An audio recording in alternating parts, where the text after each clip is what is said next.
Мемлекет басшысы Қасым-Жомарт Тоқаевтың тапсырмасы бойынша коронавирус инфекциясының алдын алу мақсатында Қазақстанның барлық білім беру ұйымдары қашықтықтан оқыту жүйесіне көшкендігі белгілі. Бұл оқу түріне ауысу әлемді жайлаған індетті тежеу мақсатында бағдарланған нақты қадамдардың бірі. Бұл орайда қызмет атқарып келе жатқан ұстаздарды қолдаймыз. Сіздерге мың алғыс. Ұстаздарды қолдаймыз, қашықтықтан оқимыз, түрлі білімді санамызға тоқимыз. Сіздермен құрметті ұстаздар, елімізде болып жатқан жағдайға қарамастан, балаларымызды қашықтықтан оқытып жатқандарыңызға алғысымыз шексіз.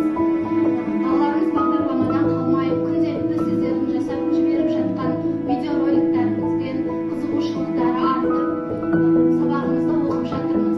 Сіздерге алғысымыз шексіз. Балалар үйренеді, біз үйренеміз.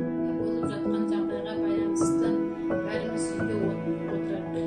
Осылайша қашықтықтан оқу барысында бізге жеңілдетіп үлкен көңілмен қарап отырған барша ұстаздарға рахметімді айтамын. Біз үйдеміз, біз біргеміз. Мен Күреңкеев Асем Кербұлақ аудандық ауруханасында мейірбике қызметін атқарам. COVID-19 ауруын таралуына байланысты жұмыстамын. Дегенмен балам Төлепберген Ануар оқуын жалғастыруда. Ұстаздық еткен жалықпас үйретуден балаға деген ұлы Абай бабамыз. Сіздер жас ұрпақтың санасына сынала енгізетін тәлім тәрбие, үлгі өнеге өлшеусіз. Сіздер жастардың болашағын айқындайсыздар. Бүгін еккен дәндеріңіз ертеңгі жемісті күні кепілі. Ұстаз болашақ азаматтарды ғана емес, бүкіл болашақ қоғамды қалыптастырады. Қоғам мен адамзат алдындағы өлшеусіз еңбектеріңізді ескере отырып, сіздерге өскелең ұрпақ тәрбиелеудегі өрелі жұмыстар және мемлекетіміздің гүлденуі жолындағы абыройлы істеріңізге толымды табыс тілеймін. Кім жомарт? Кім жомарт, батыр жомарт, халық үшін жанын берген. Кім жомарт, ұстаз жомарт, бар балаға тәлім берген. Ұстаздарға мың алғыс. Сүйкімді де сүйікті біздің оқушыларымыз.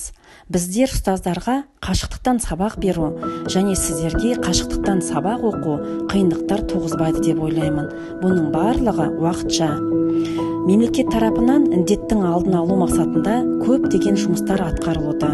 Қазақ еліміздің батылдығы адамзатқа таралған, жамандыққа ешқашан мойынбаған. Тәуелсіз қазақтың алмайтын қамалы, жеңбейтін жауы жоқ.